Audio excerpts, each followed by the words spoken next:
3 sacks of rice. You may have read many stories about 3 brothers. आज तक आपने बहुत सी कहानियाँ सुनी होगी, पढ़ी होगी 3 भाइयों के बारे में. Usually 2 of them, the elder ones, are strong, clever and unkind. उसमें से जो 2 बड़े भाई होते हैं वो हमेशा क्लेवर होते हैं, स्ट्रॉन्ग होते हैं और लेकिन अनकाइंड होते हैं. उसी जगह अगर आप तीसरे भाई को देखोगे तो वो बहुत सिंपल सा होता है, सॉफ्ट हार्टेड होता है. They laugh at the youngest one because he is too simple and soft-hearted. Our story also has 3 brothers who lived in a small town, but there were all 3 of them honest, kind and hardworking. जो हम 3 भाइयों की कहानी आज सुनने वाले हैं वो एक छोटे से टाउन में रहते थे और तीनों के तीनों भाई बहुत ऑनेस्ट, काइंड और हार्डवर्किंग थे.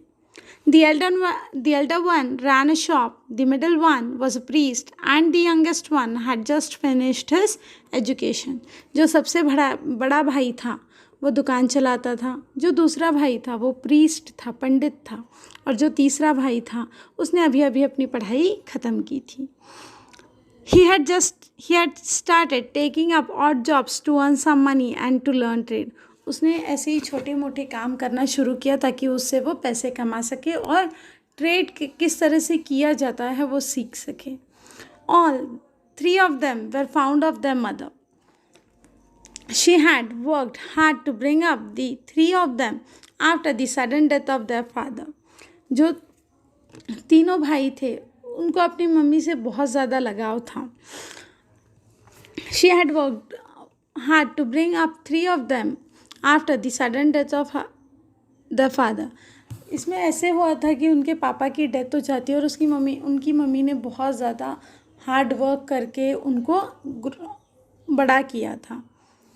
One day their father's friend visited the mother. एक दिन उनके पापा का जो भाई होता है, उनके पापा के जो दोस्त होते हैं वो उनकी मम्मी से वो 3 भाइयों की मम्मी से मिलने आते हैं. He said, sister, you know that I have a very prosperous business. वो उनकी मम्मी से कहते हैं कि आप जानती हो कि मेरा जो बिज़नेस है वो बहुत बड़ा है. But now I am getting old and my only daughter is of a marriageable age. और आप जानती है कि जो मेरी एक ही बेटी है वो अभी उसकी उम्र हो गई है कि मैं उसकी शादी करा दूँ और मैं बूढ़ा होते जा रहा हूँ. अब जो मेरा इतना बड़ा बिज़नेस है अब वो उसको संभालने के लिए उससे चिंता होने लगती है. I am looking for a son in law who would be a good husband to my daughter and who would also handle my business well.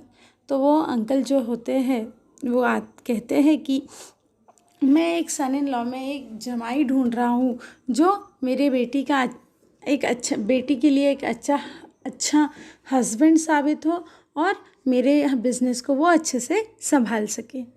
I like all your sons. If you permit, I will marry my daughter to one of them. But before that, I have a plan. तो वो कहता है कि उनकी 3 भाइयों की mummy से कि मुझे आपके तीनों बेटे पसंद है, लेकिन उससे पहले मेरे पास एक प्लान है जो मैं एग्जीक्यूट करना चाहता हूँ और उसमें से वो तीनों में से जो वो प्लान पे खरा उतरेगा या अच्छा साबित होगा उससे मैं अपनी बेटी की शादी कराऊंगा. He discuss the plan with her and she agreed quite readily. तो फिर वो अंकल जो होते हैं वो उनकी मम्मी से प्लान डिस्कस करते हैं और उनकी मम्मी भी बहुत जल्दी मान जाती है.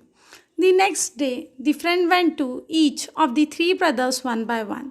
जो वो अंकल होते हैं उनके पापा के जो दोस्त होते हैं वो तीनों भाइयों से एक एक करके मिलते हैं. He gave them each a sack of rice and said, My dear boy, I am going away for a few months for some necessary work. Please look at this sack of rice till I come back.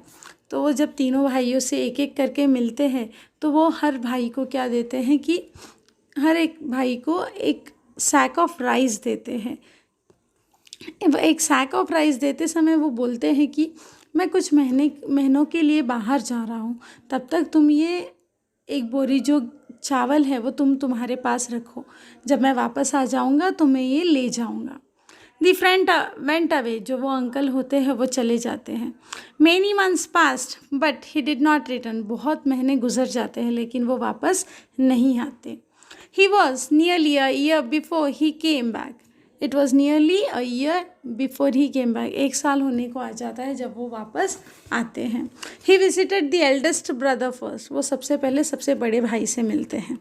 The eldest brother welcomed him and gave him a small purse full of money, जो सबसे बड़े भाई होते हैं वो उनको welcome करते हैं, उनका स्वागत करते हैं और एक पर्स में पैसे, छोटे से पर्स में पैसे भरे हुए होते हैं, वो उनके हाथ में देते हैं। Uncle, you had left a sack of rice with me, after a few months I was worried that it may get spoiled, therefore I sold the rice to my customers, here's the money I got, please accept it. तो वो जो सबसे बड़ा भाई होता है वो कहता है कि अंकल, जो आपने मेरे पास एक बोरी चावल रख के गए थे, मैं बहुत चिंतित था कि वो ख़राब हो जाएंगे, इसीलिए मैंने उसे अपने कस्टमर्स को, अपने ग्राहकों को बेच दिया और ये उसमें से आए हुए पैसे हैं, ये प्लीज़ आप ले लीजिए। Thank you my boy, you are such an honest person. तो वो अंकल कहते हैं कि आप बहुत ईमानदार हो, बहुत ऑनेस्ट पर्सन हो। Then the friend went to see the middle brother who was a priest. और फिर वो अंकल दूसरे भाई से मिलने जाते हैं जो पंडित होता है। The priest greeted him with joy and affection. और फिर प्रीस्ट भी उनको बहुत अच्छे से ग्रीट करते हैं, वेलकम करते हैं, नमस्ते कहते हैं और उनको अंदर आने के लिए कहते हैं। He said, Uncle, remember you had left a sack of rice with me an year ago? तो वो कहता है कि प्रीस्ट कहता है, जो प्रीस्ट भाई होता है, जो पंडित भाई होता है, वो कहता है क्या आपको याद है अंकल, आपने मेरे पास एक बोरी चावल आप मेरे पास छोड़ गए थे। I had kept it for many months but then I was worried it may get spoiled, I distributed the rice among the poor in your name. क्या आपको याद है आपने मेरे पास एक बोरी चावल छोड़ के गए थे, मैं चिंतित था कि वो ख़राब हो जाएंगे, इसीलिए मैंने उसे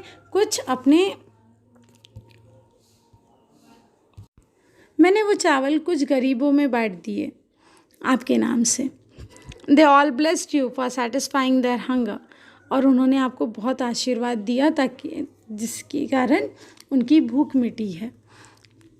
however I did that without your permission and I am willing to pay you back for the rice.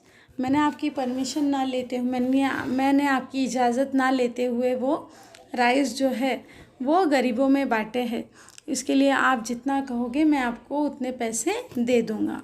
Know my boy, you acted wisely and kindly. तो वो अंकल कहते हैं नहीं मेरे बच्चे, आपने बहुत अच्छा काम किया, बहुत वाइज काम किया और बहुत काइंड काम किया है, आपने गरीबों की भूख मिटाई है। The blessings that I got from the poor people are enough for me. तो वो अंकल कहते हैं कि जो भी आशीर्वाद वो लोगों ने दिया है मुझे, वो गरीबों ने मुझे दिया है, मैं उसी से खुश हूँ, मुझे उतना ही चाहिए। Please don't even think about the money any more, please अभी पैसों के बारे में तुम बिल्कुल भी मत सोचो। When the friend went to visit the youngest son, he too welcomed him with love and respect.